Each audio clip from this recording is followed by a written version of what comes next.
నమస్తే, welcome to TV 786. మైనార్టీల సంక్షేమమే మా లక్ష్యం. సంక్షేమ పథకాలు అర్హతగాల ప్రతి ఇంటికి చేరాలని ఉద్దేశంతో కాంగ్రెస్ ప్రభుత్వం పనిచేస్తోందని వరంగల్ పశ్చిమ ఎమ్మెల్యే నాయిని రాజేందర్ రెడ్డి అన్నారు. గ్రేటర్ వరంగల్ 29 డివిజన్ రామన్నపేటలో ప్రజాపాలన గ్రామసభ నగర మేయర్ గుండు సుధారాణి అధ్యక్షతన జరిగింది. కార్యక్రమంలో వరంగల్ పశ్చిమ ఎమ్మెల్యే నాయిని రాజేందర్ రెడ్డి, వివిధ విభాగాల ప్రభుత్వ ఉన్నత అధికారులు తదితరులు పాల్గొన్నారు. ఈ సందర్భంగా ఎమ్మెల్యే నాయిని రాజేందర్ రెడ్డి, మేయర్ గుండు సుధారాణీలు మాట్లాడుతూ రాష్ట్రంలో కాంగ్రెస్ ప్రజాప్రభుత్వం అర్హతగాల ప్రతి ఒక్కరికీ అందే విధంగా కార్యక్రమం చేస్తున్నదాని వారు తెలిపారు.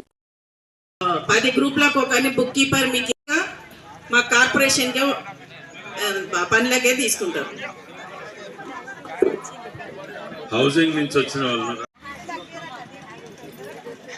అన్నది మాత్రం దేనికి ఉండదు. ఎందుకంటే ఏం చేసినా గానీ మన దాంట్లోనే మీకు 3 సంవత్సరాలకి 2000 వేస్తారా, ఎంత ఇస్తారా తెలియదు. అంటే నెలకి ఎంత పడుతుంది?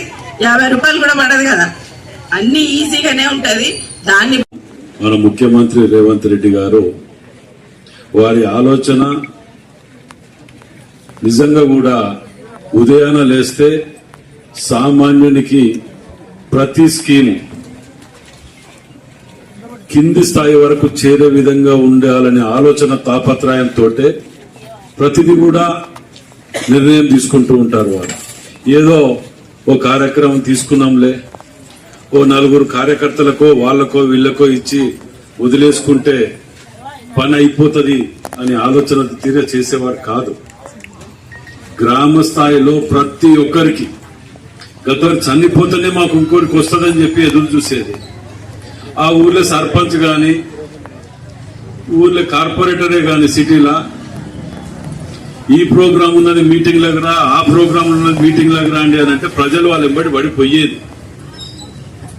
ఎందుకు పోయేదంటే ఎవరైనా చనిపోతే అవకాశం వస్తుంది, రేపు నాకు వస్తుందేమో అనే అవకాశంతో ప్రజలందరూ వాళ్ళతో పాటు పోయేది.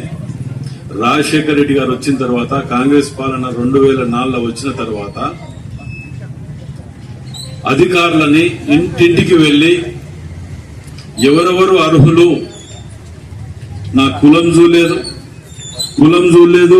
మతం చూడలేదు, ఎవరెవరికైతే అర్హత ఉన్నదో పార్టీలు కూడా చూడలే, ఏ పార్టీ అయినా పర్లే, అర్హత ఎవరెవరికి ఉన్నదో ఆ లిస్టు తయారు చేయమని చెప్పి ఆ రోజులలో పెన్షన్లు కానివ్వండి, రేషన్ కార్డులు కానివ్వండి, ఇంటి స్థలాలు కానివ్వండి కేటాయించడం వలన మరి కాంగ్రెస్ పార్టీ కౌన్సిలర్లు సర్పంచ్లు ఊరికి పోయి అరే మీటింగ్ ఉన్నది రండయ్యా అని అంటే నాకు ఈ పని ఉన్నది ఆ పని ఉన్నది అని చెప్పేది.